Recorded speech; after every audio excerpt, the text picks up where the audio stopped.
Welcome in, everyone, to the HurricaneKaz podcast. I'm your host, Caleb Peng, and we are on episode 206.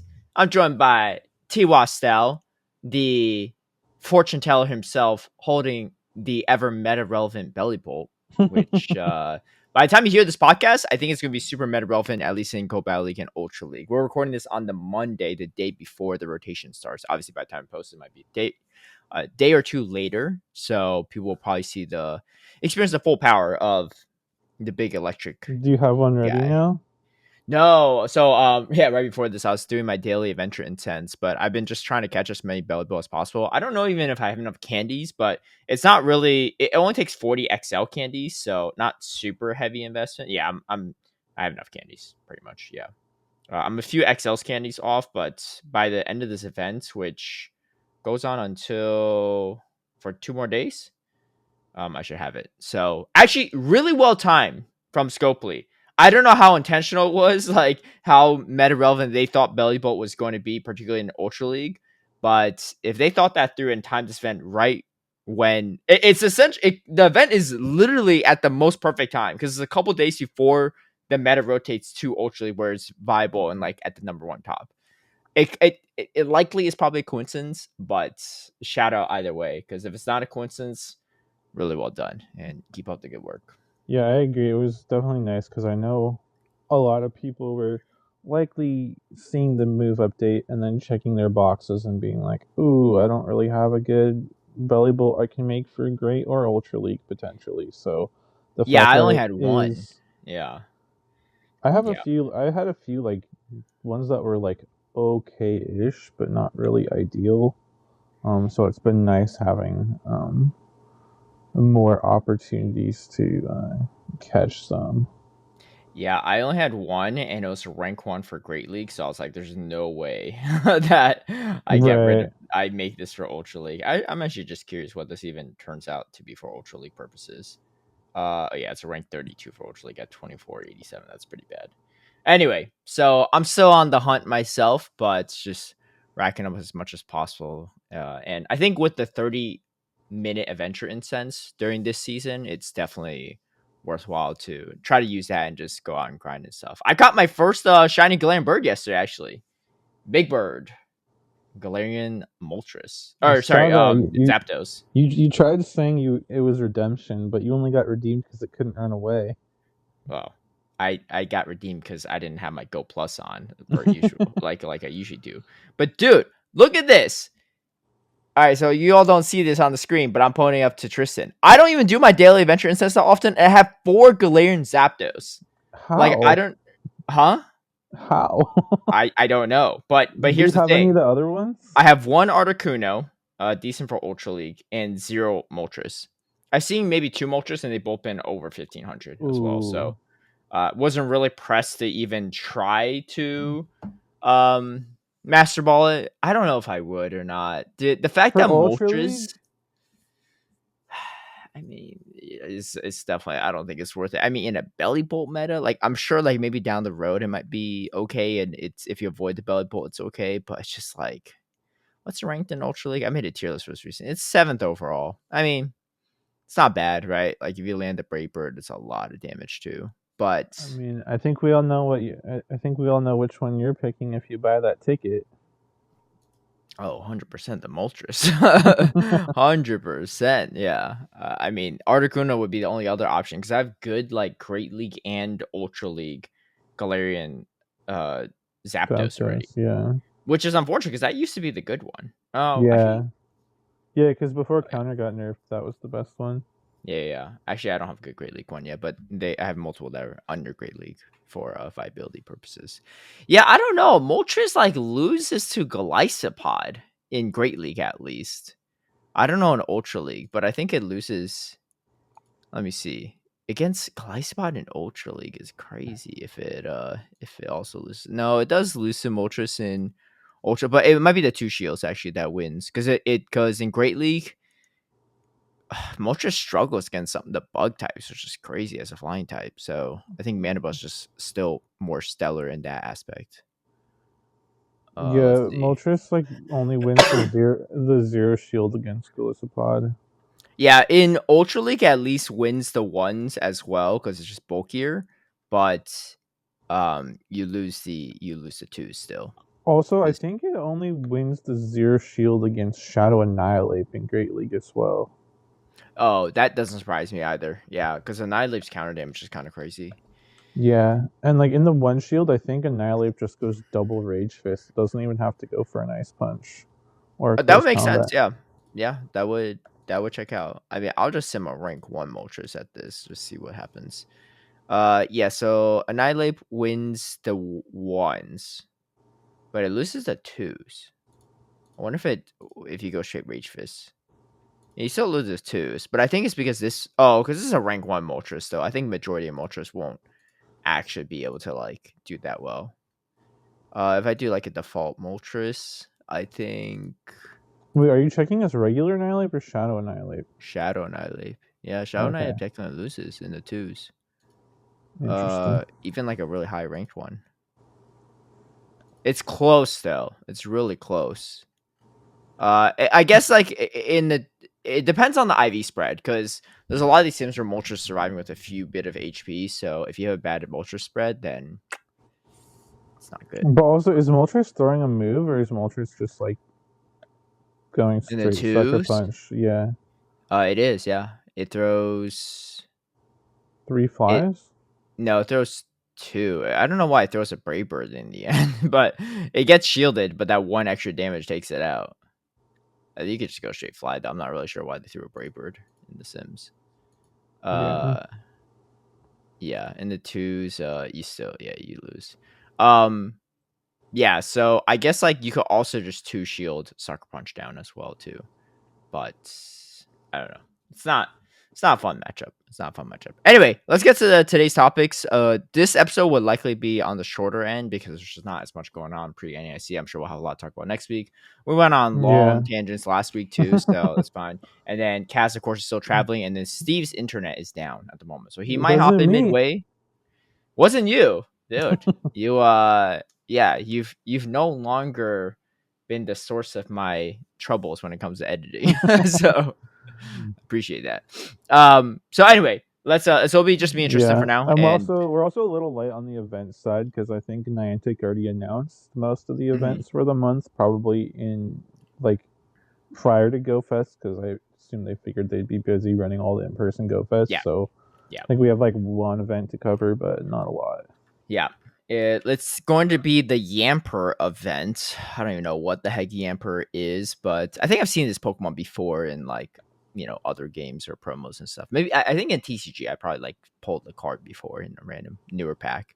But so the following Pokemon discovered in the Galar region will make his Pokemon Go debut: Yamper and Boltund. Boltund, I believe, is the evolution of Yamper. Yeah, The event's called Yamper's Paw Prints. It's from June 20th, Friday, to Sunday, June 22nd. So actually a pretty short event. 2 times Stardust for catching Pokemon. This actually overlaps with Como O Community Day. Or Jangmo Community Day, I believe. Because I think that's on the 21st. So, yeah. I think that's on the 21st. Anyway, two yeah, times that sounds right. I think it's the yeah. Yeah, so that's pretty nice because you get double Stardust for that too. 2 times Stardust for catching Pokemon, increased chance to encounter Shiny Snubbull, Shiny Poochyena, and Shiny Furfrou. Wild encounters, we got Growlithe, Snubbull, Houndour, Poochyena, Electrike, Lillipup, Furfrou, Fido. Everything can be shiny except for the Fido. Hisuian, Growlithe, and Yamper if you're lucky. Yamper can't be shiny, but Hisuian, Growlithe can, of course. Pretty much So just all the dog all the Pokemon. dogs. Electrike is a dog? I guess it kind of is a dog. Hmm.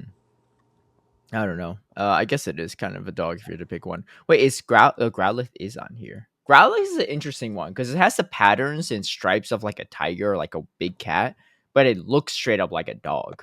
Like it is. I It's mean, like the evolution Arcanine literally has the word canine in its name. no, So no, 100%. Right. Well, it's also Growlithe, right? Like right, dogs yeah. growl, not cats. But it's just like its facial features are very dog-like, but its fur patterns are very cat-like. So, but I You think know, this makes me think. I recently saw a post online, and it was like, who would win if it was all the cat Pokemon against all the dog Pokemon? I think it has to be the cat Pokemon, hands down, because you have the The three of legendary. the legendary beasts from Johto. I think Suicune was like a coyote or something unrelated No, it was even, a a fox. panther or a leopard or something Oh, like that. leopard. Oh, well, that But might you have also sounded like have like cat. Incineroar in there under the cats. Like I feel like Incineroar plus the three beasts would just kind of mop up. Yeah, Incineroar is pretty crazy. I'm pulling up an image of cat Pokemon versus dog Pokemon. Okay, so well, here's the thing though. Zamazenta and Zacian are both dogs. Oh, true, But true. Solgaleo they have as a dog too. I mean, it does kind of look like a steel lion, right? I mean, So, is a cat. sorry, cat. Yeah, You yeah. said What did I Solgaleo say? is a dog. It looks like a Oh no, steel no, lion. no. And I was like, what? But this picture's really stupid too because they have Entei and Suicune on the dog side. That's just wrong. We've been over this I before. know. Like what? Um. Yeah. Yeah, I did Yeah. forget I don't about know. Zacian and People were Zamazenta. like That roasting is fair. this whole image. Yeah. They're like Weavile's a weasel, not a cat. Raikou, Suicune, Entei are not dogs. They're all based on cats. And Absol's neither a dog or a cat. Who drew this Yeah, picture? this picture might not be the Actually, they best didn't of even every draw it. time. They just like overlaid a bunch of images. There's even a Mew on the cat side, which that's kind of a stretch. That's really a stretch. But the Zamazenta and Zacian, I will give to the Yeah, dog side. definitely, That's kind of crazy. definitely. Oh yeah, they put Raikou, Entei, and Suicune on the dog side. What I the feel I heck? feel like you got to put this picture on the YouTube version. Oh, it's so bad. You know what? For those that are curious, I shall insert it. But yeah, it's not good. Here, I'll post it to you too, so you can take a look at this. But it's Yeah, I'm just curious. no, whoever mocked this up, it's some post on Reddit. That's just what came up when I googled cats or dog. But they didn't draw this at all. They just copy and pasted. Uh, Tuxus 2. I'm just a shy Finnish person. Okay. Well, probably a dog person too. But someone put Therian Landorus as a What the cat. heck? I don't know about that one. Zerora though for Anyways, sure. Yeah, anyway, back to this Yamper event. Um so there's a few things, right? There's time research that will give you specific stuff. Like on the 20th, you get encounters with Puchiena. On the 21st, you get Furfrau. On the 22nd, you get Snubble. These are like, I'm pretty glad this event is on the shorter end. I don't think Yamper or Boltund will be really relevant for much because if they nah, were, we probably would have known by now. Yeah, true. 890 CP for Yamper at 100. And Bolton Boltund, is a yeah, 1634 stat product, which is like super squishy. Like we're talking, yeah, um, that's like barely bulkier than a primate. yeah. It's bulkier than Gengar though. It's not very bulky. Yeah, it's barely bulkier than a And I primate. mean, It's actually obviously, its attack. Everything's actually really similar. Its attack is slightly lower. Defense is slightly lower than primate. It has a little bit more HP. That's about it. yeah. And like obviously subject to change, but right now PV Poke has Spark and Bite as the potential fast moves, and Crunch and Thunder as the potential charge moves. So Yeah. like that's just not that's a bad move set regardless, but especially on a Pokemon that squishy, it's just not gonna do anything. Guess what? It beats primate in the one shield. It Yeah, loses a but shadow primate though, but like loses a it no, beats regular primate. if you want to run a mono electric type that has a dark fast move, just run Belly Bolt. That's true. It does. It does lose a Nihilip in all evens as well as Shadow Nihilip. Well, let me see though. Belly Ball might lose to it actually. Let me out of There's no curiosity. way. There's no way. There's gotta be no way. Yeah, no, it loses every shield scenario, even if it has a 2 shield advantage. Yeah, this thing is pretty tragic. So it'll just be a dex entry, cute little doggo. But yeah, I think really the main thing is just that double catch Stardust. Um, and personally, I still don't have a shiny Furfrou, so I'll be hunting for that a little bit. But That's a like nice you one. said, this is. I mean, technically, you need a bunch of them if you want one with All each right. of the trims. But yeah, Here's how bad it Not the is. Boltund against a Corviknight. Corviknight's weak to electric, right? And it's going to resist all the charge attacks from Corviknight. Obviously, taking super high sand attacks. Boltund loses the 1 and 2 shields. Oh, that's so tragic. So, for the people that are rooting for the dog side of things versus cats, Boltund's not really helping the dog side at all. You might as well just not have that Pokemon on the squad and be okay too. But anyway, that's gonna be the Yamper event. Nothing too crazy. New Pokemon. If you like it, great. If not, you're not really missing out much. Other related news: Rookidee, in fact, Yeah, does I was gonna say, win. speaking of Corviknight, True. Yeah, yeah. and Speaking of so Corviknight, the big thing too, because we talked about this last episode, but we didn't know what the move was going to be because they announced a Sky attack. The move is now going to be Air Cutter, which will be interesting. It certainly does sim better because it gives Corviknight better speed, and I think a lot of people are saying Corviknight moveset might switch with that bait move to then run Payback as like more damaging move, like heavier hitting, better coverage. Um, but the annoying thing with the Air Cutter is it's a 35 energy move with a 30% chance to boost attack. So with Sand Attack, Corviknight's potentially rolling for a 30% attack boost every 9 turns. yeah, Granted, that's I don't. pretty quick. With every Granted, 9 turns, that's actually pretty fast, actually. yeah, right. And most things in the meta right now are pacing at 10 turns, so it's actually Yeah. outpacing a lot of stuff. That's really Um, good too, because then you could optimize perfectly by just throwing right away against like yeah. 2 turners. That's Granted, I mean, I will say in fairness, like how much those attack boosts actually help it is gonna have to wait and be seen because like there might be a lot of cases where even though it's attack boosts, it's not like getting a sand attack breakpoint, so its fast move might still be doing the same damage, and you're only boosting your charge moves, which is a little bit less impactful than something like an annihilate boosting its counter damage, right? It's a little bit different in that regard. yeah. But obviously, if you do hit a breakpoint after a boost, that's massive Yeah. because you're doing an extra damage every turn. So yeah, I don't know. We'll see. But yeah, that pacing is pretty big for it. Air Cutter's damage on its own is a little underwhelming. I Yeah. think it's like there's like 45 damage for 35 energy.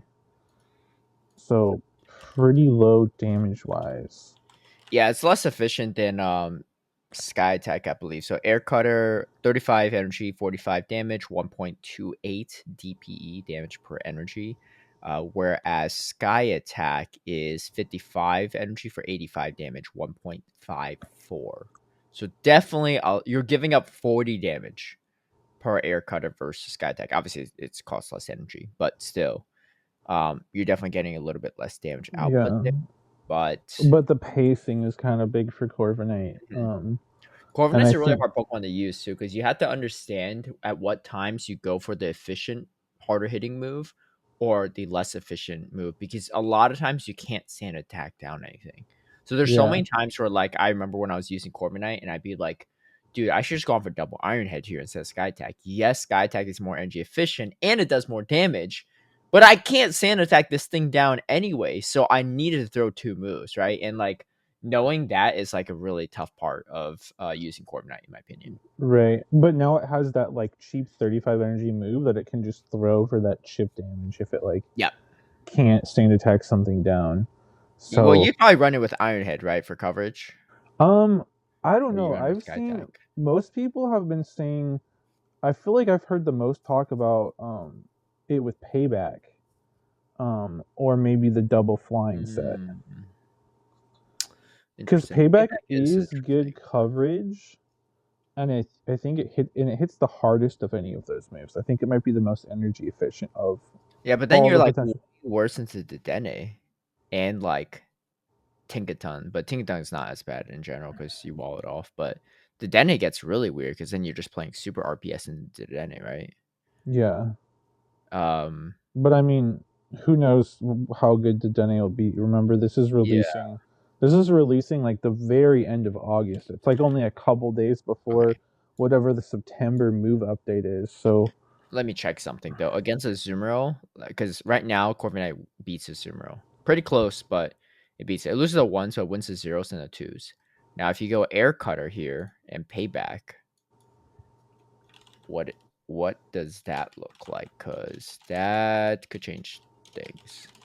Obviously, Azumarill, I mean, it's always like somewhere in the meta. Maybe not as prominent as some downers. So against Azumarill with Air Cutter, you only win the 2s, but you lose the 1s and the 0s. So okay.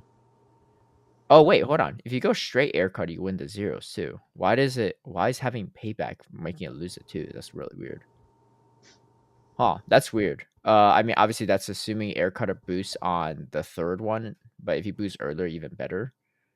That's decent odds, right? One pretty much one in every three, but yeah, that's really odd. Why is it that why do you lose the 0s with payback?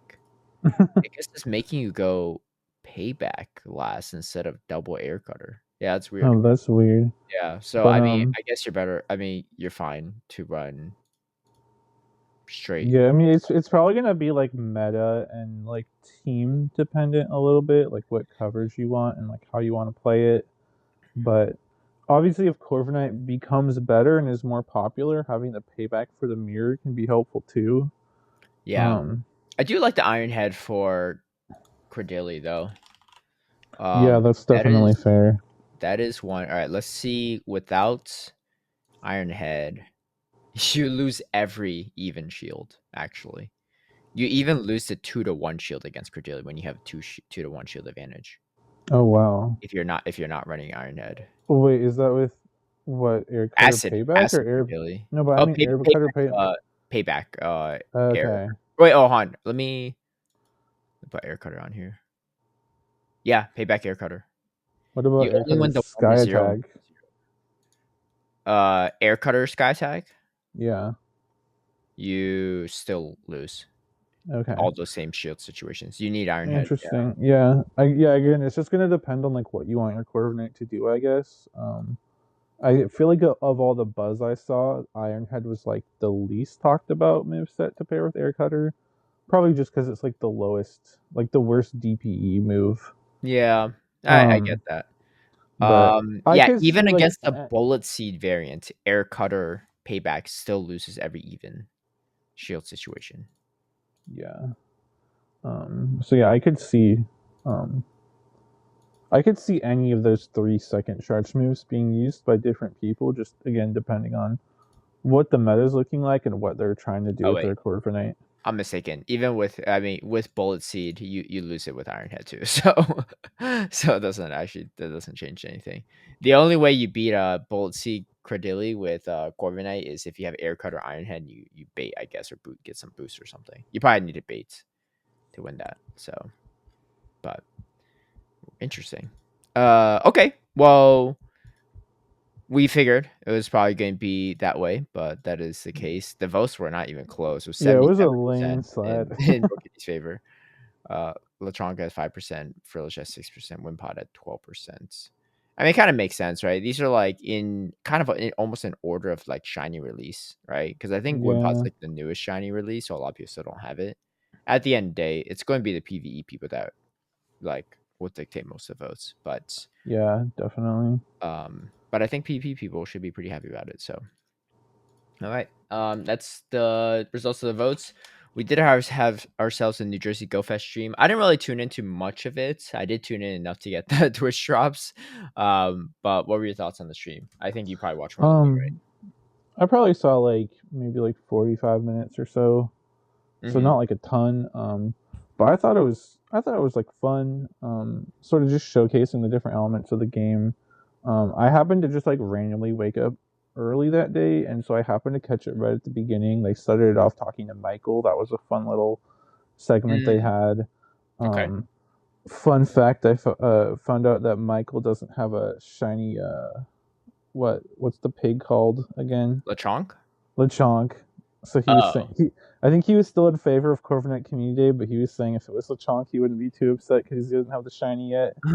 Um, But yeah, they had that, and then they also there was a lot of viewers. I might be misremembering, but I could have sworn I saw like 10,000 viewers on the stream when I opened it up.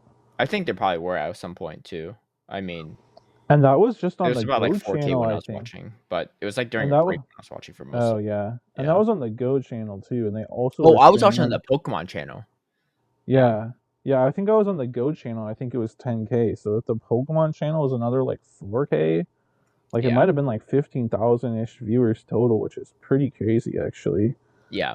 I It mean, just there's a goes lot to of people that play show. Pokemon Go, so Yeah, I was gonna say goes to show like how big Pokemon Go is in general, and like how much bigger the rest of the gameplay loops are compared to PvP. yeah. Yeah. Um, Because we don't get that for our streams, yeah, usually speaking. I don't for Worlds, it's a decent amount actually, though. I will say that. yeah, for sure. So I mean, obviously a lot of that's Twitch drops related too, but I do think that we have pretty big reach for Worlds. Obviously, it's probably Yeah, publicized a lot more than right. New Jersey Go Fest Um, too. yeah, and then they had what else? They had oh, they had a couple on who had just gotten married on Friday who like met Oh, via Pokemon Go. that's cute. So that was cool to hear about their story and stuff. Um, and then I only saw the beginning part of it, but they had a like a new player and a more experienced player, and they just like started like talking to them about like their experience, and they like checked in on their stats, and then apparently like later in the stream they were gonna like check back with them a couple times. Oh, And that's then kind they of had like a little segment where they like did trades with different people at the park and stuff. So it's just like cool thing, like just interacting with different members of the community playing Go Fest at the park, getting to hear people's Pokemon stories and what they like about the game and all that sort of stuff. So I kind of like that it like made things a little more personable, yeah.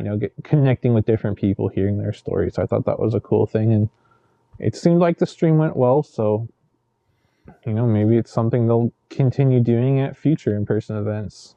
Yeah, I didn't watch the actual clip, but I did see that Marto and Inadequates battled against each other on the battleground on stream at one point. They were running some Yeah, weird stuff. I only saw like the beginning of it. So, like one of them was running Mr. Mime, and the other one was running. I don't know if they had some gentleman's agreement or something, or some kind of rule they had to abide by. But yeah, I just finished my research task. Ooh, not a bad skidoo. 15, 15, 10. No idea what I'm gonna do with that, but you do get a skidoo out of it. yeah. Well, Inadequates happened to get super lucky on his Volcanion, and it was small enough for Great League. Is it good? No, not really. But It's a I mean, legendary, right? yeah, I know it's a mythical, I think. Oh, it's a mythical. Yeah. Oh, that is pretty neat, actually. Yeah, that's why it's on the ban list though, right? Because there's only Yeah. like I think like 10 possible combinations that can roll under 1500, and it's a mythical, I believe, so you can't How do even you trade spell it. this? This is not even in the Great League rankings on PvP Poke, I think. It's not. I don't think Maybe so. because it barely fits under, so he might not have it in. Yeah, that's a possibility too. Um, I did see that. But I didn't know how like what the odds were. Wait, so what was his spread? It was just like a 10 something? it was like 11, 10, 10, I think, is what he tweeted out. Oh, But yeah. it's not great, but it looked good for him because he was able to get it locked on Marto's Pawnyard. Oh, right, because it has to be a 10, 10, 10 minimum, right? Oh, that's actually really Yeah, yeah, tough. yeah, yeah. That's really tough. Yeah, I think there's like Uh, 8 or 10 IV combinations that roll under or something yeah. like that. It's got Incinerate, Water Gun, and Takedown. What does Takedown even do? I've never seen Nothing. anyone use it. It's I didn't even know it bad. was a fast attack. It's got Overheat, Hydro Pump, Sludge Pump, Earth Power. Well, those are some nuke moves. Wait. Right? It got locked down to Marto's what? Pawnyard. Oh, So he just like that's incinerated it content all the way down and then right came out with there. like double sludge bomb. That's wild. All right, Takedown is a normal type move, and it is pretty bad, I think. No, you definitely run incinerate, no doubt about it. Yeah, Takedown, 5 damage, 8 energy, 3 turn move. That's pretty bad. Oh, that's so bad. Yeah. 1.66 DPT, 2.66 EPT. Five damage, 8 energy is Hidden power is better. Is significantly better than takedown. And hidden power is a terrible move. Hidden power wait, generates the same amount of energy, same amount, same turns too, right? Same turn duration, but it's does 4 more damage per hidden power.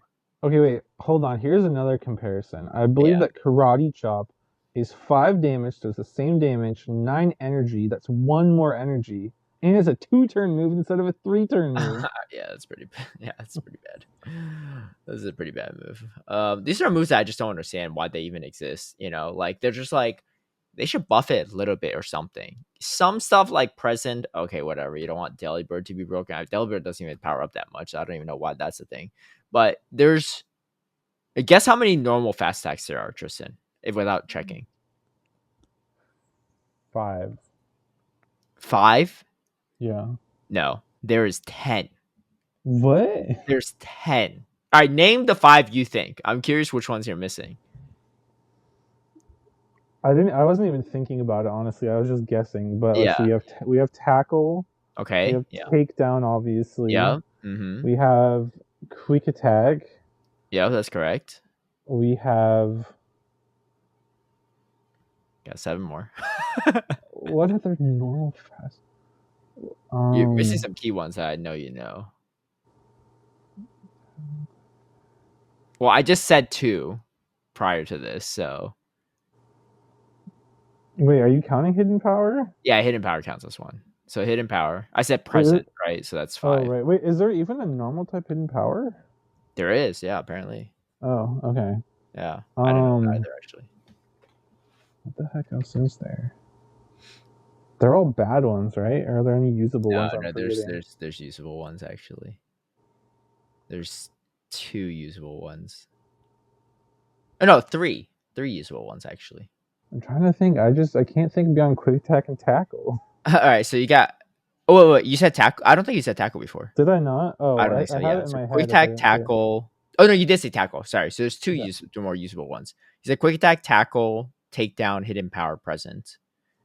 Okay, what am All I right. missing? All right. So you're missing I give cut, up. pretty bad. Okay. You're missing yawn, really bad as well. You're missing scratch, really, really bad. But the 2 that are more meta relevant is pound, kind of okay, right? It's not amazing, but it's not bad. And then you have lock on.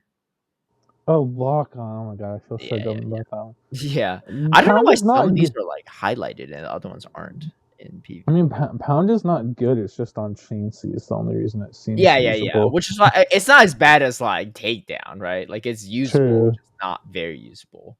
But it's just like, why? Why is there 10 moves and like only like 3 are really usable, you know? I don't know.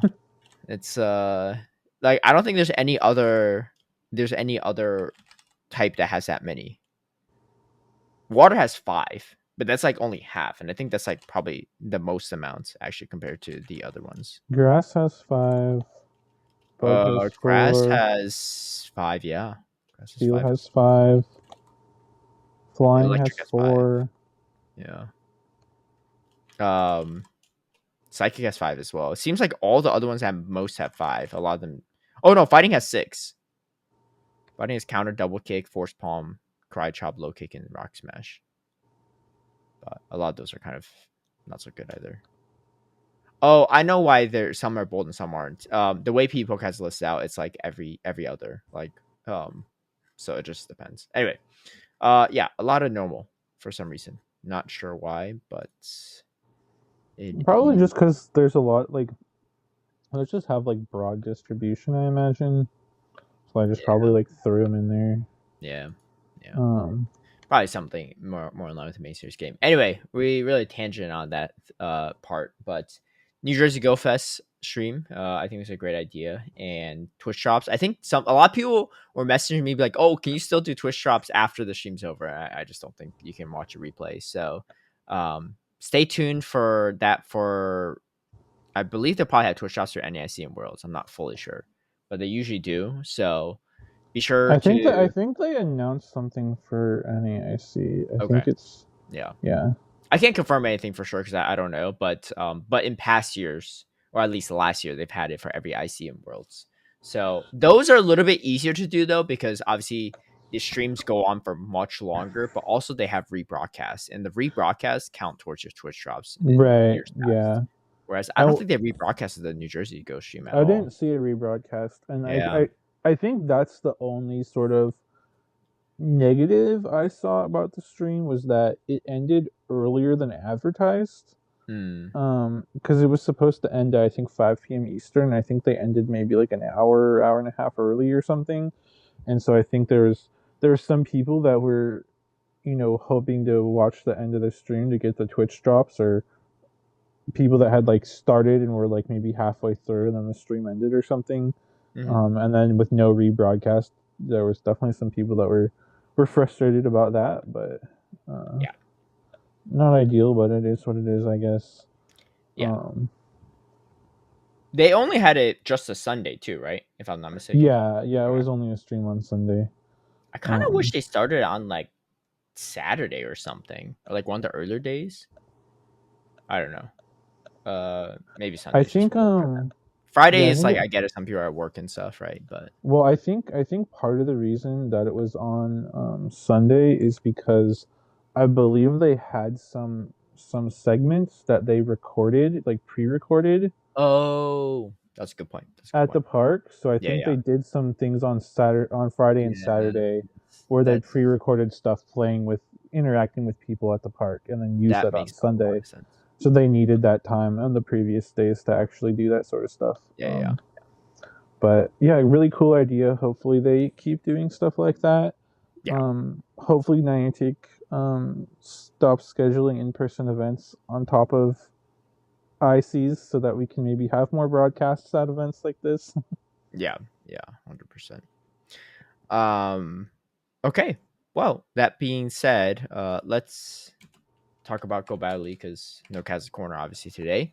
Not too much related to Go Battle League, but I think this is a topic that you added to agenda, if I'm not mistaken. Yeah. Yeah.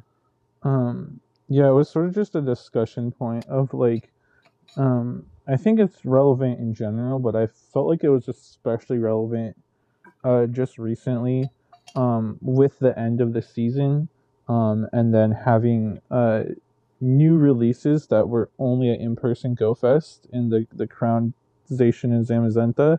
And so my question is just like, should those new releases that are limited to only in-person Go Fests be eligible in GBL immediately, because like they can provide some sort of competitive advantage.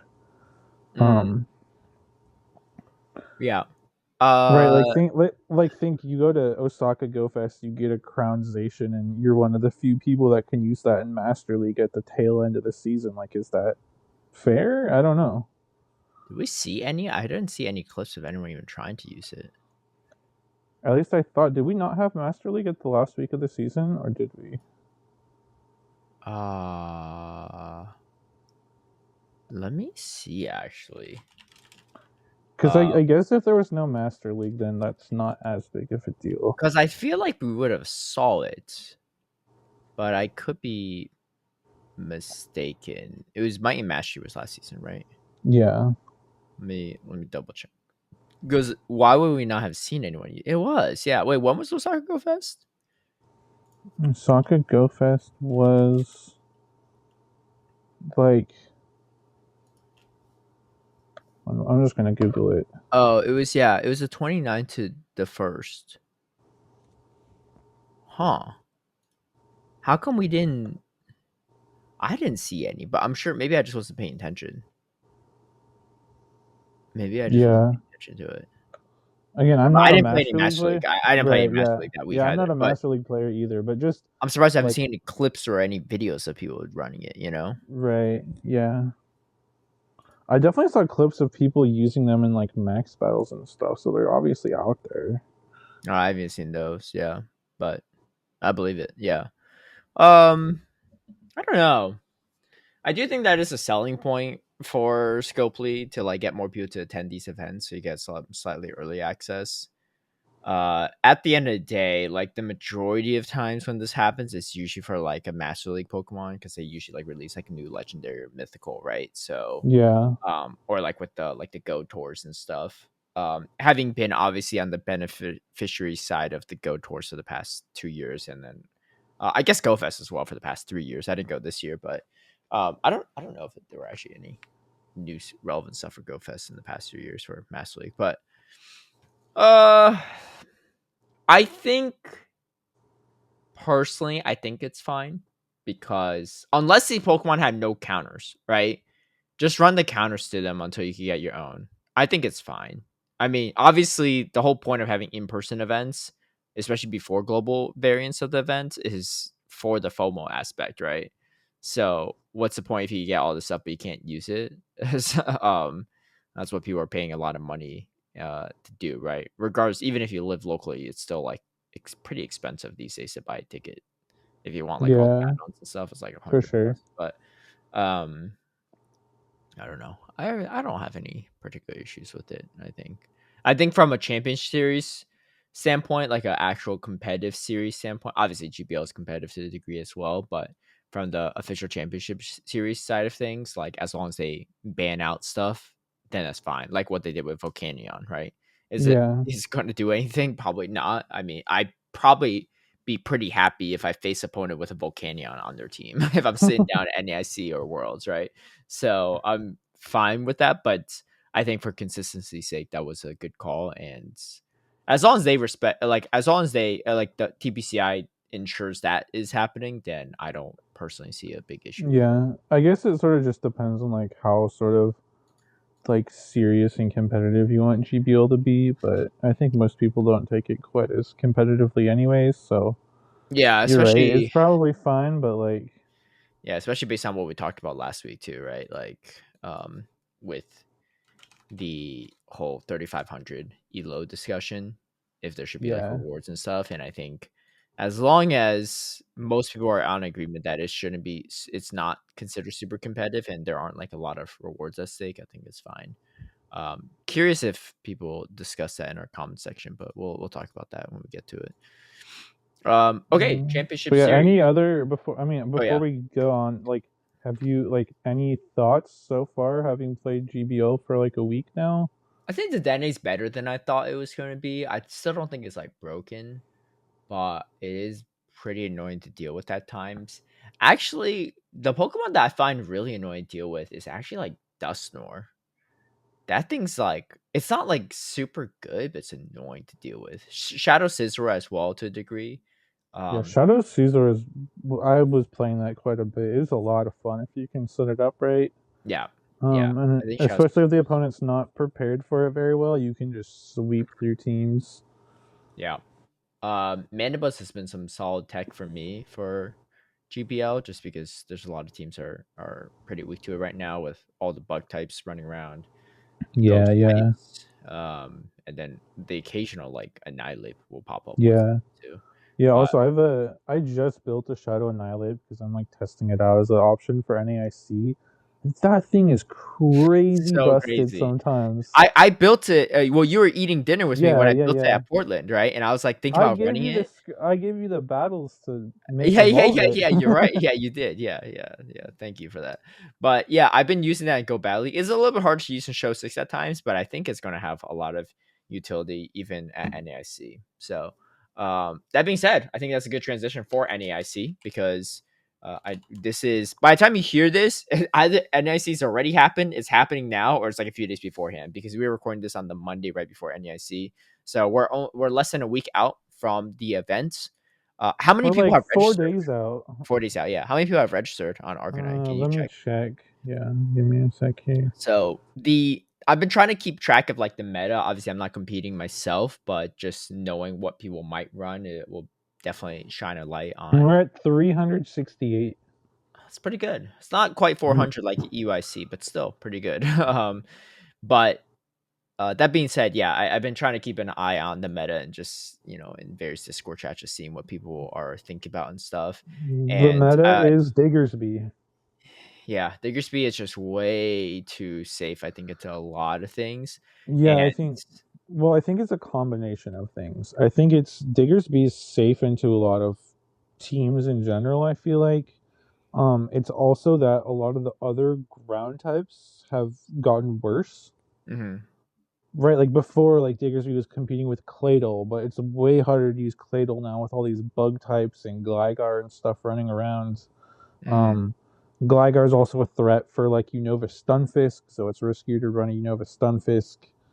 yeah, Um, and like I feel like Kanto Marowak has just not been that good for a while now. At least in Show Dude, 6, it's who's the I'm looking at Inadequence's, like, team results too. Was this Zimikid on June 4th that won with the low kicks? probably Dude, his team is so weak to Mana Buzz. He has a Marowak, a Jellicent, a low kicks. The Air Slash Mana Buzz is not even that bad into Galarian Weezing, especially if it doesn't have Play Rough. It's not terrible into Talonflame, and it's not terrible into Credility. That's kind of crazy. But I don't think Mana Buzz yeah, is really picking up yet. I do think it'll have a lot more utility in the actual yeah, NIC. I think the but yeah, usage will be low, but the performance will be high. right. But yeah, Diggersby definitely. I think again, there's not very much competition for the ground role. Like the only other viable ground types, in my opinion, really are like Gligar and then like It's Mud not. Boys Yeah, potentially. those are like completely different kind of grounds. Yeah, Exactly. Well, yeah. that too. Yeah, I And then think Marowak also, is probably the closest if you're looking at like Claydol's like just out of the picture at this point in time because why is Claydol out of the yeah, picture? because of the Monster? bugs, Oh yeah, the bugs. Yeah, yeah, right. bugs plus But there aren't like Gligar. any like look. I'm looking at this stuff, right? Okay, we got. Let's look at the most recent tournaments, right? I look a couple of tournaments. The winning teams from Inadequence's tournaments. Scizor is a bug, but that's actually not that bad for Claydol, right? Like it's not you could kind of hang in there, especially with shields, and you're doing a lot of damage to the Scizor. There's like a Golisopod. There's one Golisopod on the other team from the seventh, and then there no bug on the other team, but there's a Moltres and a Dusclops, so that's not ideal. Yes. And Oh, that's right. I was gonna say Galarian Moltres has picked up, yeah, and then there's you still there's have, three and then straight teams with Galarian Moltres on it. there's still some Furret sticking around, and then Ghosts are pretty popular, either Yeah, Jellicent or Dusclops. Dusclops. Yeah, not a lot of Um, Galarian Corsola actually. well, yeah, because Diggersby's so popular, it's pretty risky to run Galarian Corsola. Yeah, it makes sense. It makes sense. Especially because like both obviously it's pretty close and like if there's a Scorching Sands debuff early, it can flip it, but like Jellicent and Dusclops can both like Hang in narrowly there, beat Diggersby. yeah. So they have that going for them too. What if you run But just like Corsola with a lot of Diggersby counters though? I don't know. what are the Diggersby counters? Like Annihilate and that's about it. Like a grass, I don't know. The traditional grass are pretty hard to run. Like Superior is really hard to run right now. Like you have to run like Cordelia or Jump Love. I'm surprised Yeah. there's not as much Jump Love because I think Jump Love is still really good in this meta. But The Credility problem is with all over Jumpluff the it place though. the problem for Jumpluff is like obviously the double flying move set is still best, but then you just get kind of wrecked by Dedenne. Yeah, that's true. Yeah, I mean, okay, let's take a look at the Dene, right? So there's 4, 10, 14 tournaments, right, in this graphic from Inadequence that I'm looking at right now. There is the Dene on 11 out of the 14 teams for winning teams. That's kind of crazy. And how many Diggersby? Oh, that's a good question too. Actually there's less. Nine? There's I think 10. nine though. Oh, did I miss one? Okay, 10. Yeah, there's 10. It's funny because two of the teams that didn't have the Dene also didn't have Diggersby. So, um, actually no. Yeah. Well, one of them was Syndicate. It seems wild, but Yeah, uh, presumably. But I was gonna say back to Diggersby for a sec. The other thing it has going for it is that Fire Punch coverage, which is pretty nice to help mhm, against things like the Fortress the and more bugs. likely the Shadow Caesar. Yep. Um, which I do think Shadow Caesar has been sort of rising in popularity recently because it is so strong if you can line it up right. Hmm. Um, and also, fire usage has been surprisingly low, which I feel like might change um, as a result of the Caesar. Especially, it's tricky because I feel like Talonflame is tempting because you wall the Diggersby and then obviously you're good into the Shadow Caesar. But then your Dedenne matchup is obviously a lot worse. Or you have Typhlosion, which has a little more play into Dedenne, but then isn't as good into Diggersby. Yeah. Um, or I've also seen a few people here and there using the Shadow Ninetales. I'm not sure I'm convinced, but that is an option as Powder Snow, well. right? No, Kanto Ninetales. Oh, sorry, Did I sorry, say? sorry. Shadow cancel Ninetales. Yeah, I might have misspoke, but yeah, Oh no, Shadow no, Kanto you said Ninetales. Shadow Ninetales. I just thought you meant Alolan, but yeah, Oh cancel no, Ninetales talking is with Ember. I don't love it either, but I guess a two-turn move is a little bit easier to use, and the Yeah, pace I is don't pretty love it cool. either. The main thing it has going for it is it's a little bulkier than the Typhlosion. Yeah, And then yeah, the 2-turn with better like maneuverability. you Um, don't have as much great coverage in the water type, so it's a problem. yeah, I was gonna say your What do you coverage do just into a doesn't pro seem as alligator? good. Like, uh, Yeah, that's the or tough part. like Like, a Blastoise, you know? yeah, like that's why I feel like Typhlosion is so good. Is that Thunder Punch coverage is Yeah, really nice. yeah. Um, Also, I feel like yeah, Ninetales just can't do as much in Diggersby. Diggersby has to respect the blast burn. Same thing with like a yeah, the occasional Clodsire, right? Once in a while. yeah. I mean, Ninetales could technically run Overheat. Um, Yeah, but I mean, again, getting to that's still going to take a while, right? for sure. Yeah, yeah, So yeah, by then, like a scorching sense already coming through and you're shielding and stuff. So yeah. I, Um, I wouldn't recommend myself, but it is what it is. I think ZZY posted a post about this that you have an agenda that says jury's in, NEIC is going to be the Wild West. From a spectator standpoint, it should be super fun to watch. Previously, unviable picks I did DNA and Shadow Soldier compete for the crown. From a competitor's perspective, I can't wait to be freed from this RPS hellhole. yeah, I do kind of agree with him on that. Like, I think a lot of people have been excited about the meta just because it's different Different, and yeah. there's new things popping up. Like it's fun. Like the Denny is a new toy. Like Shadow Caesar is really fun. Some of these Fury Cutter users, like Fortress, whatever else, right? Like I think it's fun just from a new toy standpoint, and like that's why people are enjoying it so far. And like he said, I think it's going to be fun from a viewer standpoint to see some of these new things pop up. Um, but I agree with him. The meta seems a lot more RPS than it was like a week ago. Mm-hmm. Um, because it's just like it just feels like um there's a like of the top meta Pokemon like into a lot of teams like you might have something that's like really good except for like one matchup. Like it might have one hard counter and maybe a soft check, and then it's just like can you line it up right or not? Yeah.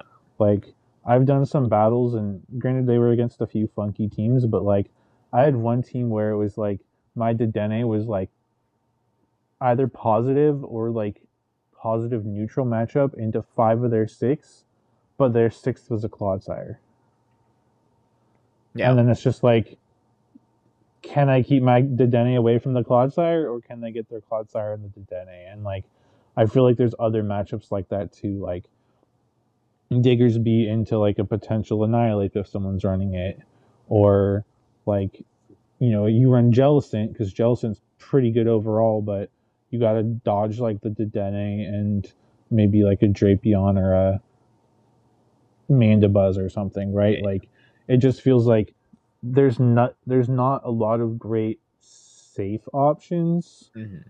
There's not necessarily as many good safe swaps or just generalists. Yeah. Um, and I do think that is why Shadow Caesar is going up in popularity, is because with like generally low fire usage so far, Caesar can be a good generalist and is something that you can either use to like force switch advantage or just like sweep your opponent in the end with 2 shields. Mm-hmm. Um, but again, if people start noticing how good it can be and how scary it can be, people are likely to start adjusting with more fire types, and then that makes that more RPS too. So it's really tough because I also feel like again picks like Galarian Moltres and Mandibuzz, I feel like are often like safe and neutral into maybe 5 out of 6 on the opponent's team, but then the opponent most likely has a Dedenne. And Yeah. so you have that same problem there, and it's just like just this cycle of like both players having multiple mons that are pretty good in maybe 5 matchups, and then have one hard counter. And sometimes it just comes down to like who can line up the hard counter on the other person or not, which I'm just not really a fan of. Um, so like Yeah. No, it's definitely. tough. It's tough for me because I mean we've all been saying for years like that we want Niantic to do bigger June updates, and that we don't care if it's a bigger because like Niantic has traditionally done less in June because of Worlds coming up, and we've all said like, hey, we're fine with them being bigger, and so like I am happy that Niantic listened to that and sort of went bigger here, but unfortunately, I personally feel like the changes that were made shifted things in a worse direction overall.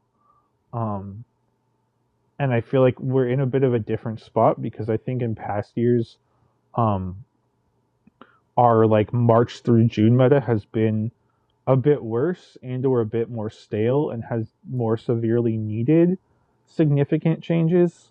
Whereas this year, I feel like our March through June meta was actually quite good, quite dynamic, and wasn't even fully solved yet with like shifts from week to week. And so I feel like this is the one year that would have been okay with smaller changes, but it's obviously tough because as a general premise, I am happy they went bigger. They just unfortunately I think shifted the meta in a way that does become more polarizing at times. Yeah. Um. Anyway, to sum it up, definitely more RPS than the last meta, but I think Zizo is probably spot on with that. So we'll see how it goes. Best of luck to those that are preparing as well too. I think some teams, players are finding a little bit less RPS ways to play around it. I think that's why again Diggersby is so strong because it's pretty hard to bring fighters in this meta as well. I think Annihilate does have a strong position though, just for Diggersby alone, and also the ability to muscle through stuff. But Yeah, I we'll think see. I think Like, both Annihilate and Primeape have play here. yeah. Um, it Well, just de- I don't love Primeape as much actually. Why? Because Diggersby's not as bad into Primeape, especially if you're running Ice for Punch. sure. You know, Yeah. especially Oh, if you're I running know. Ice Punch. If you're running close combat, then you're a lot weaker to the occasional jump love, which I still think there would be a decent amount of, because it's just so Well, safe in so many you're also situations. weaker to Gligar. That's the big selling point for Ice Punch right now on both of the apes is Yeah, the Gligar matchup. yeah. The pacing is And I obviously know, faster on it, but then because of that, you just I don't know, just way worse into Diggersby. And also, yeah, if more people are if people are running Annihilate for the Diggersby matchup, then running a Primeape is even worse, right? Because you're running Primeape in a Annihilate meta. yeah, for sure. Um, I will say I feel like the two advantages of Primeape is one is I'm not as big of a fan of this, but you can run the Shadow with Ice Punch, which similar to how the Shadow with Ice Punch beats Shadow Jump Love, it also lets you beat I think Gligar and Shadow Gligar Wait, run what because with Ice Punch? The Primeape? Shadow Primeape, yeah. Well, no, well that's what I'm saying. Yeah, that's what I'm assuming people are doing, but that just makes you worse into Diggersby, right? Yeah, I know. Well, I Yeah, was saying that's one way to do it. And then just in general, the one thing I do like about Primeape, both the regular and Shadow, is that they are a little bit better than Annihilate into the ghosts because they're not taking neutral from or not being weak to ghost moves. And you pace to those Rage Fists a little quicker. Um, so that is one advantage because like Dedenne plus Ghost Core is fairly popular right now. Like either Dedenne Jellicent or Dedenne Dusclops both pair pretty well together. And so I do feel like Primeape has a little more play into those ghosts. Um, yeah, slightly. but Still but not I great do though, because they don't have to shield their first Rage Twist, and you pretty much have to shield yeah, everything, right? So, right. Yeah. Um, but but again, just that pacing and not being weak to ghost can be helpful in some of those matchups. Like yeah, I think Primeape can like I think it wins the twos against Jellicent maybe just because it outpaces. yeah, Um, but I'm more looking at the Shadow Annihilate, like I said.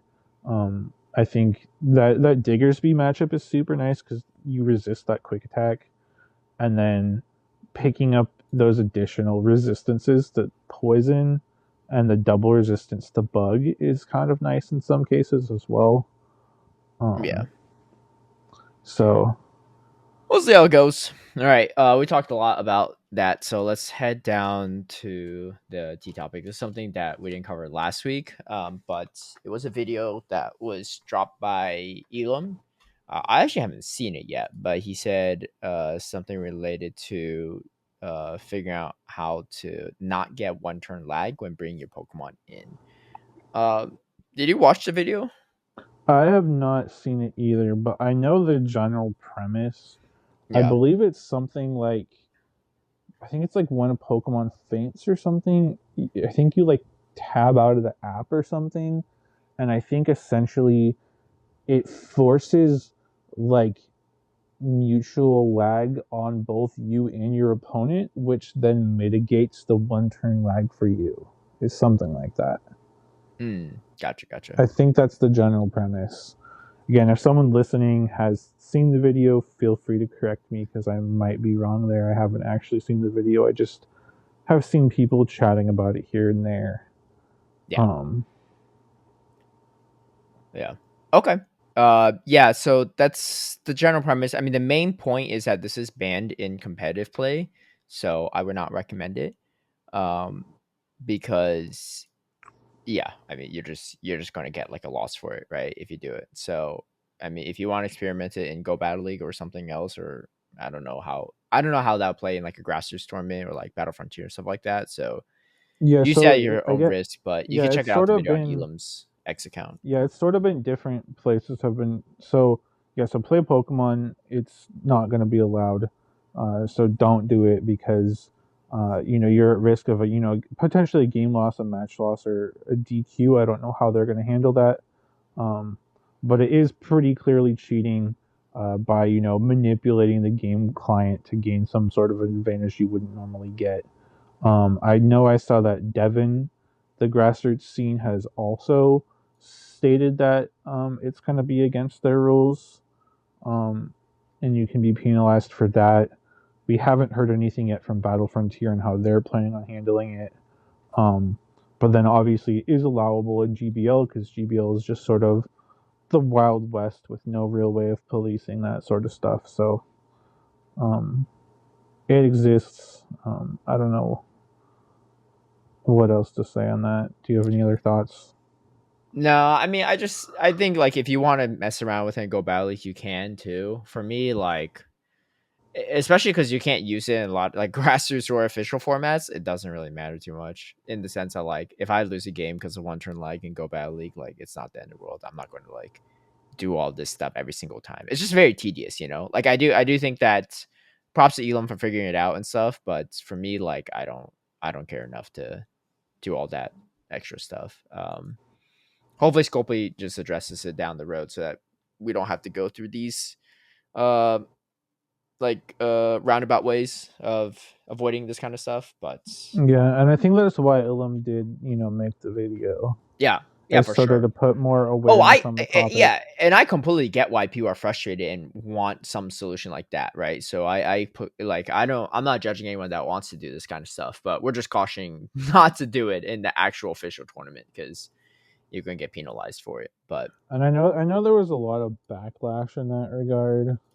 Of let me see if I can find a few the messages.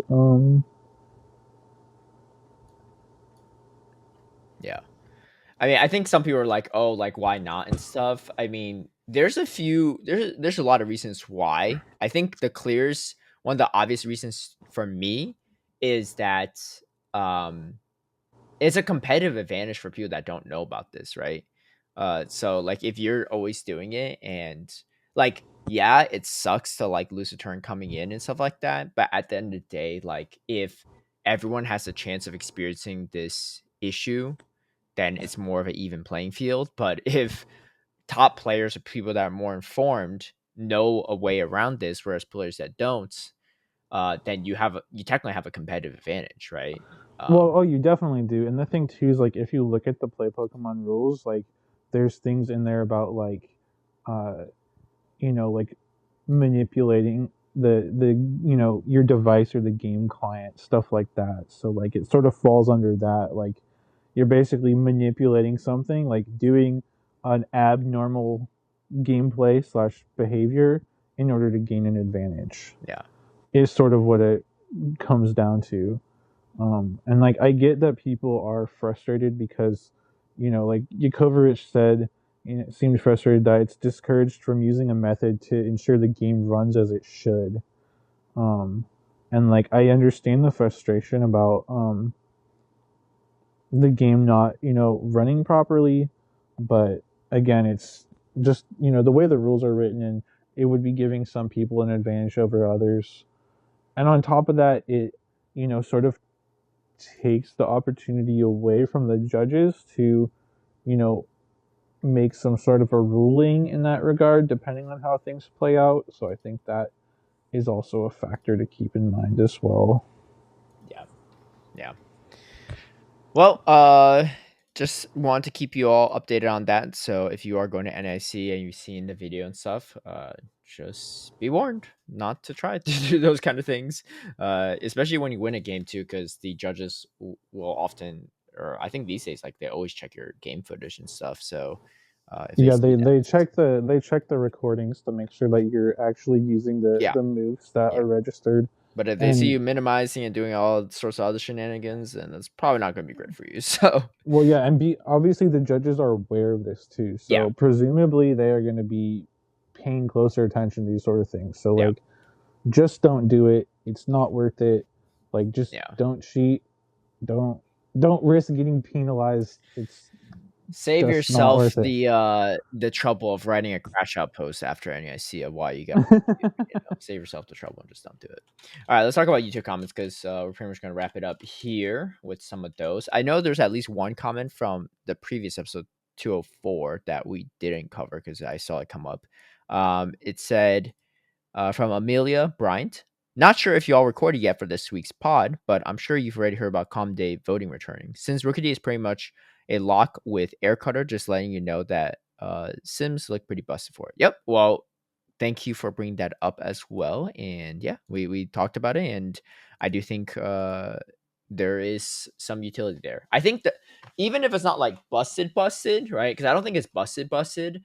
I do think that it's good enough to make people question what moves they should run instead of be Yeah.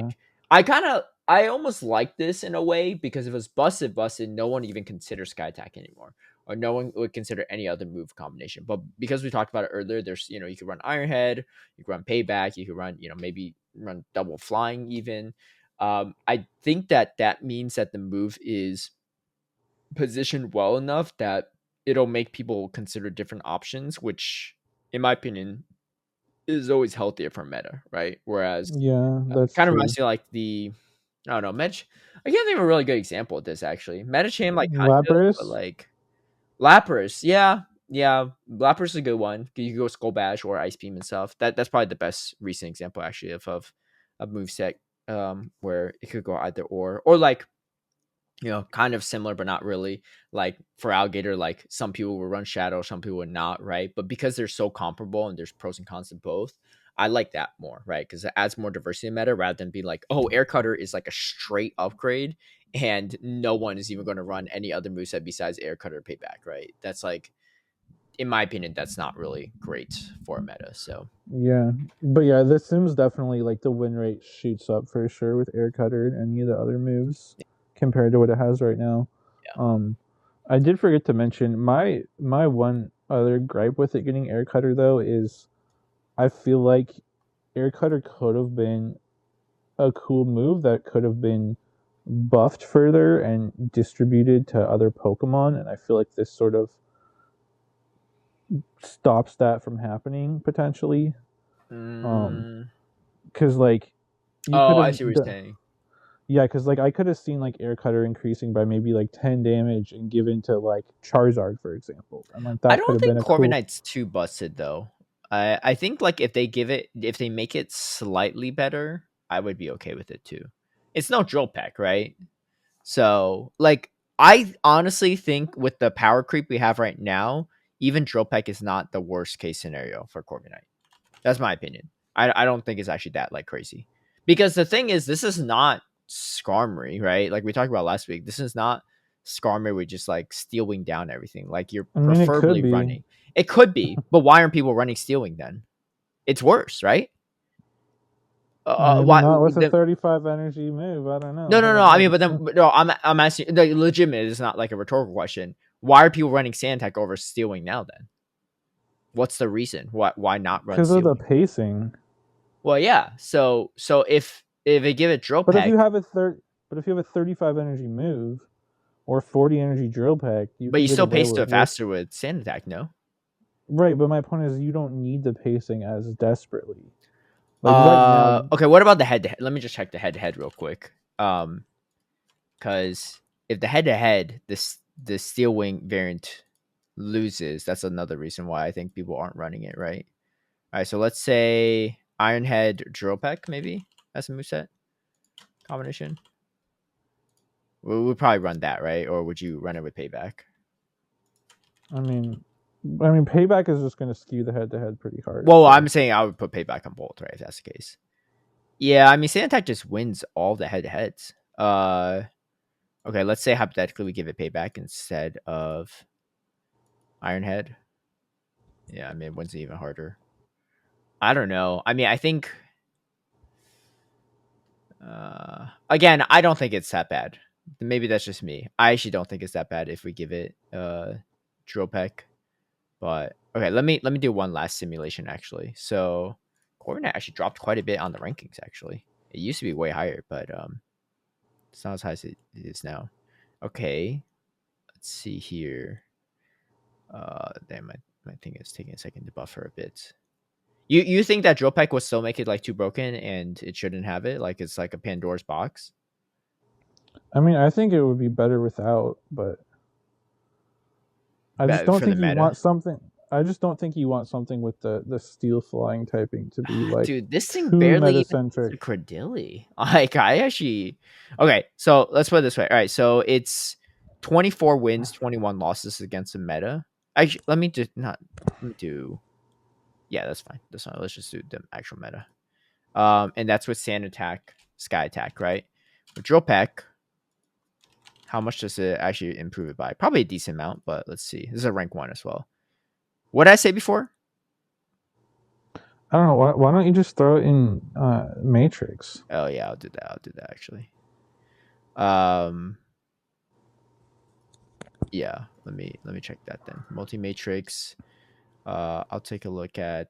So I'll just do rank 1s for all these because why not? Um, no, but matrix doesn't tell me how many wins they all have, right? It just shows the comparison, the side by side. No, you. If you scroll to the end, it shows you all the wins. Oh, okay. Then let's do that. All right. So we'll do Sand Attack, Sky Attack, Iron Head. We'll do Sand Attack, Drill Peck, Iron Head, and then we'll do the Steel Wing variants of those. Yeah. Let's see how this looks. Because personally, I think we're okay here. Things are really busted these days. And it's not like Lantern was a different problem because it like was so like one dimensional. But this one doesn't feel nearly as one dimensional in terms of both like coverage and also what beats it. Again, I do think that if we have a third charge attack, things would get even better. But if you don't know what I'm talking about, Scopely, listen to the last episode that we talked about it. All right. I'm listening to like any of our episodes because Caleb Well, always yeah. brings it up. All right, and then we should do just Great League meta, I guess. All Great League meta. Wait, where do you see the wins? You have once you hit simulate, then you scroll all the way to the right. Scroll all the way to the oh. Oh, I see now. I see. Okay. All right, so here's the verdict. Sand attack, sky attack. All right, let me go worst to best. Worst is Steel Wing, Sand attack, or Sky attack, Iron Head. Or just I'll just say it's Iron Head for second move every time. So Steel Wing, Sky attack, 18 wins, 29 losses. So it's actually just a losing record with Steel Wing. Steel Wing with Dropek, 27 wins, 19 losses. So pretty sizable upswing.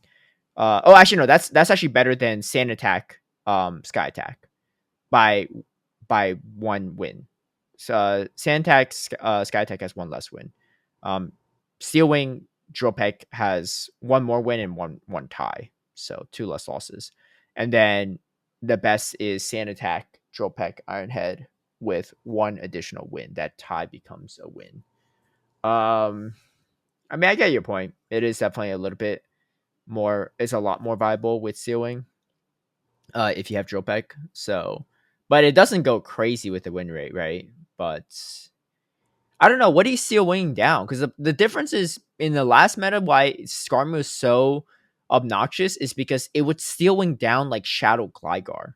And then and then you just create this RPS triangle of Gligar, Skarmory, Charjabug, and then a little bit of Lantern mix in as well, right? Lantern essentially it was Gligar, Electric, and Skarmory. But with Yeah. stealing right now with Corviknight, what are you really RPSing? Gligar's back. No, Gligar's not going to be that good. I'm not convinced. I'm not convinced that Gligar's going to be that relevant. It barely even beats Diggersby in a lot of situations. What besides Gligar? Give me one thing besides Gligar. Tinkaton already RPSs, right? So what's the issue if it gets drill peck these days? It picks up. I mean, Sand Attack, Sky Attack versus Sand Attack, Drill Peck. It only picks up 2 more wins with Drill Peck against the Great League meta. That's not that bad, in my opinion. I mean, it's a little too late for this now because we're getting Air Cutter for sure. But I'm just saying that, in my opinion, I think Drill Peck is fine because it's not. Corviknight looks scary on paper, but it's not that scary. I think it's not the Bastion of the sky. Not even close, right? It's not that bulky. I know because I've tried it. In Ultra League, it's a lot bulkier, but even then. Anyway, let us know your thoughts down below if you think that should be the case or not. We have Carlos Rangel says that Basti with a tear face in our last video. Yeah, it's I'm starting to build the Bastion Junior at this point. It's also an extra small one, so it's even smaller too. So it kind of fits the theme of being junior. Artemis Dragon says fair points about the issues surrounding fast move energy if we had 2 fast moves, but if we ever get a 3rd charge move, wouldn't there need to be some form of transparency? Just imagine having to deal with the likes of Claydol. The average player is probably shielding everything, and you'll likely forget which of the 1,000 charge moves it threw 2 minutes ago. Now you have no idea where its energy is at. So that's a good point. I feel like in a way that almost counters your own point. Our tracking from before is you're having trouble tracking energy. Well, it would be even harder to track energy if you had 2 fast attacks, right? But yes, I think that is fair in that it is harder to track energy, especially because you emphasize the average player is probably shielding everything, right? Or like, will have harder issues tracking it. But in my opinion, that is much better for the game because you essentially raise the skill ceiling. It is you have to track way more things, and even good players can be off on their counts because they're trying to figure out like, oh shit, they threw like this Gligar threw an Aerial Ace first. Now they threw a Night Slash. I don't know if it was Night Slash. I'm going to think about Gliscor. But they were like Yeah, Aerial it Ace first and does. a Night Slash. And then now it's throwing an Earthquake. Or now it's throwing like a Dig. Like, where's it at, right? Or like a Glittering Weeze is a good example, right? Like, oh, it threw a Brutal Swing Sludge. And now is it at Overheat now? I'm not sure. But again, I think that's good for the game. Because if you make a game more complicated, that's how you grow the competitive aspect of the game, in my opinion. Because there's a reason why tic-tac-toe and checkers is not hyper competitive, right? There's a reason why chess is still one of the most watched forms of competitive games and is still garners a ton of views and is still highly regarded because it's a very difficult game. And you can't just show up to Magnus Carlsen or whatever and try to take a game off it. There's just no way, right? An average person could do that. But a random person, an average person could probably show up to Yakai and take a game off of him in GBL or even in Show 6, right? And maybe that's a good thing for some people, right? Because like, oh, anyone could be a Pokemon champion or master. But at the end of the day, I think what makes a competitive game, board game, chess, video game, whatever, fun is that that certain people that are really talented and or usually a combination of also putting in time and effort into being better at their craft will be rewarded, right? Isn't it worse that like you spend a bunch of time perfecting a craft just to just get cheese and RPS or lose, right? Like those are frustrating, right? That's why people hate RPS metas too, because you could put in all the time and effort and you can have the best line reads and everything, and then you just get a bad lead and a bad counter swap and there's nothing you could do, right? I think Yeah. I some will. I yeah. agree with what you're saying. My one question though is, do you think that that third charge move makes it more difficult for new players to get into the game, both from a knowledge standpoint, because there's a lot more to learn in terms of like what three charge moves something could be using and like how quickly it gets to the combination of moves, and also from an accessibility standpoint, because like I know there's a guy that I played at my locals, and then I played him again in Portland at a challenge, and played him again at locals, and like he's brand new, like he barely has Pokemon, and they're all single move, like he doesn't even have the resources to double move them, Yeah. and then adding on the resources to triple move them, like do you think that makes the accessibility issues both from a knowledge and resource standpoint and go harder for people to get into? Yeah, you Like, bring is up that a two. concern? Yeah, you do bring up two really great points. I'll address your most recent, the more recent one. So accessibility, 100%. Right. I mean, I complained about this like on a weekly basis on the podcast where PvP and specifically PvP is not accessible, right, for the average players, and they need to maybe make it more accessible somehow. At a minimum, in my opinion, if there's a third charge tag, it should cost the same exact amount to unlock, right? What would be better is if it costs it's like half the price. I don't think Scopely would go for that ever. But it should be at least a minimum. It shouldn't be more, right? I know there's a tendency to be like, oh, well, level 40 to 50, it gets more expensive, right? Because you get even more perks, right? And I get it, right? I get like they'll be like, oh, if you do a third charge tag, it should be more expensive. But like it's there's a way to make a game a forever game without forever being on a grind for the game, in my opinion. You know, like again, I'll use chess as another example. Really popular game, obviously not a video game, right? But still a very popular game. What's the accessibility issue of chess? Literally nothing, and people still play the game day in and day out a ton.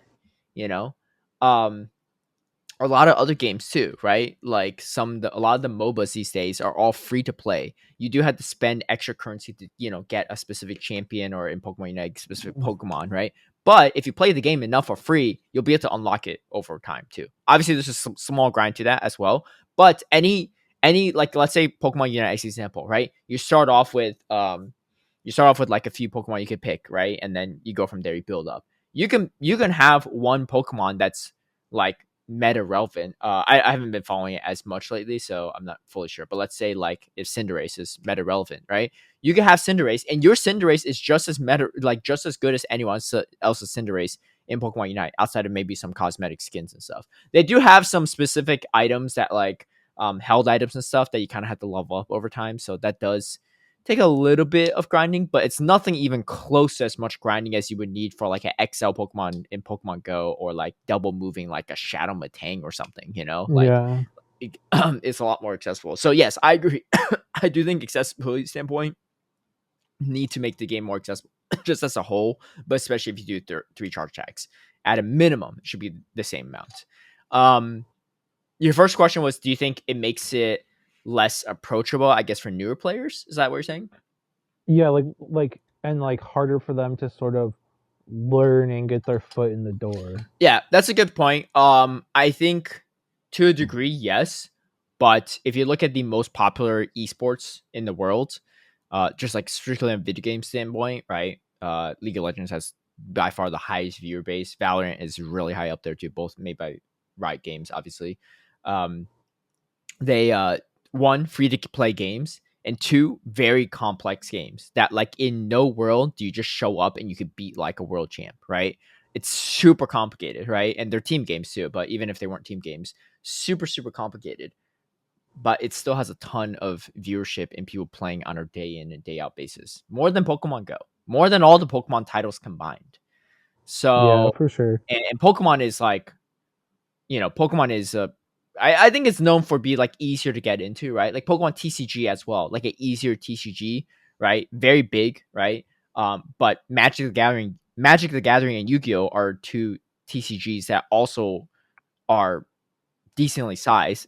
Some of them might actually be smaller than Pokemon, to be fair, but they're super complicated, and there's still a ton of people that play it, right? Yeah, I because actually don't that's my I don't know the that's actual my direct numbers there, I but don't know like what the right balance is, but like it's tricky because I feel like Go PvP should sort of have two main goals right now.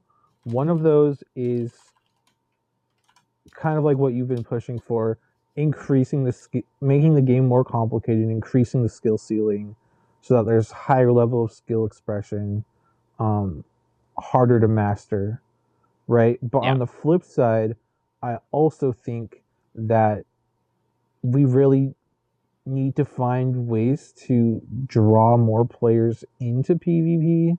But I think Um, that's an accessibility issue more than anything else. Because if you want to try to play, you can't even play. You know, if you don't have like a account with millions of Stardust and candies and stuff, and Pokemon caught and ready to go, I mean, that's I the harder agree. part, in my I opinion. mean, it is, but there's also a lot of people that, again, like ideally we want to tap into the millions of people that play the game already, and it's a lot of them like already find PvP too complicated, too intimidating, too hard, I and so But I like, feel like those people are not the people that grow the game to begin with. If they think Pokemon Go is too complicated already, then this is like one of the lower skill ceiling games there are from esports, right? Obviously, we're oh, talking for about sure, esports, right? From esports side, yeah, this yeah, is one of yeah. the lowest skill ceiling games. The reason why I'm frustrated, I mean not like highly frustrated, but it's just like the skill ceiling is like so many players are at it at this point in time. Just compared to even 3 years ago, before the official championship series, maybe even before a year ago or 2 years ago, right? You like 3 years ago in London at Worlds, like I could I could see I was like this skill ceiling is like there and there's only a few players that are around it, you know? But nowadays like I can name easily like 15 plus players that are at the peak of the skill ceiling. And obviously some of them might not have the best day versus others or you know they might get RPS in some matches, but a lot of times maybe they didn't feel as prepped or they just made like a not so great team for the meta. But the skill ceiling is like pretty much there. And this it's like in my opinion, there's way too many people at the skill ceiling, right? There's like not enough things, I guess, for me as obviously a seasoned player and commentator, whatever, where I see a match and I'm like shocked, right?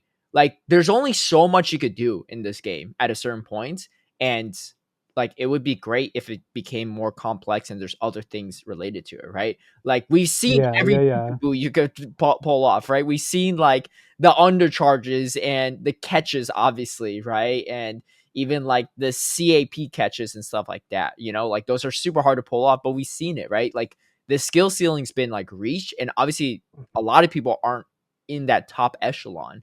But I do think that for the people in the top echelon, you do a disservice for them as a game developer if you don't make it more complicated for them to pursue another tier above that. Yeah, yeah, yeah. Like it's Uh, it's hard. Like there'll be times where I'm commentating a game. I'm like, dude, this person lost, but they couldn't have played it any more perfectly. Like that's the crazy part about this game is that and I've said this before, I believe, on the podcast, but I think it's wild that you could play a game absolutely perfectly and do every single thing right and still lose a game. I can think of very few examples to no examples where you could say that about any other esport. Like imagine yeah, like for sure.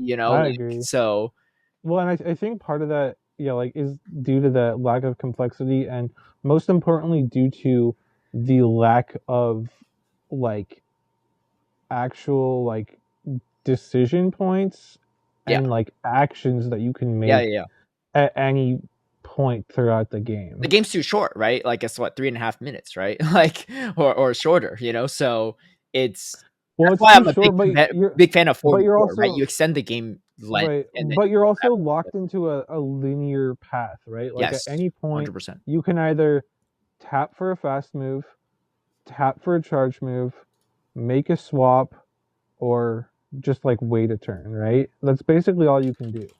Yeah. And then once you make a swap, you're limited a certain amount of time before you can even make another swap. Like I do think that increase or decreasing the switch clock helped for sure, but personally I would even like to see it potentially decrease even more. Yeah. Yeah. Cuz like the games get even more interesting when the switch clocks get misaligned. Yeah. Um Um Yeah, exactly. And yeah, so I think like this season in as a whole, right, just reducing the switch timer has helped a lot in adding more complexity to the game.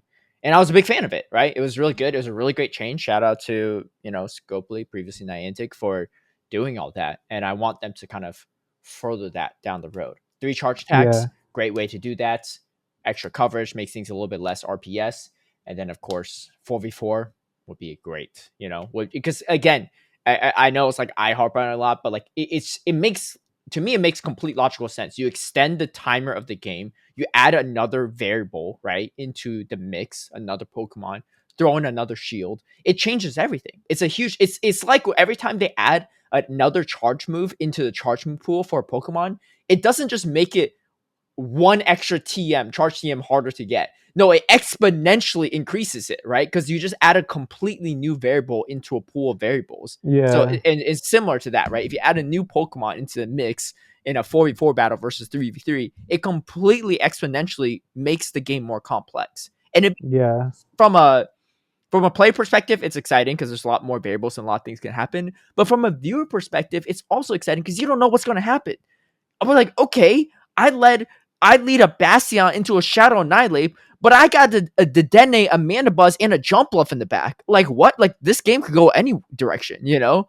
Like there's a chance that Annihilate comes back onto the Bastion, but there's a chance that a lot of things happen at that point, right? right, yeah, yeah, definitely. Because right now it's three Pokemon, and it's so much about like Yeah. switch advantage. Yep. Because if you line up this against this, then you line this against Yeah. this and this against this, because it's only three things. But Yeah. what you're right, once there's a fourth Pokemon, Mm-hmm. there's more potential alignments and matchups that can play out. Yep. And like again, I think you do that, and I would still love to see the switch clock come down maybe another 5 seconds as well.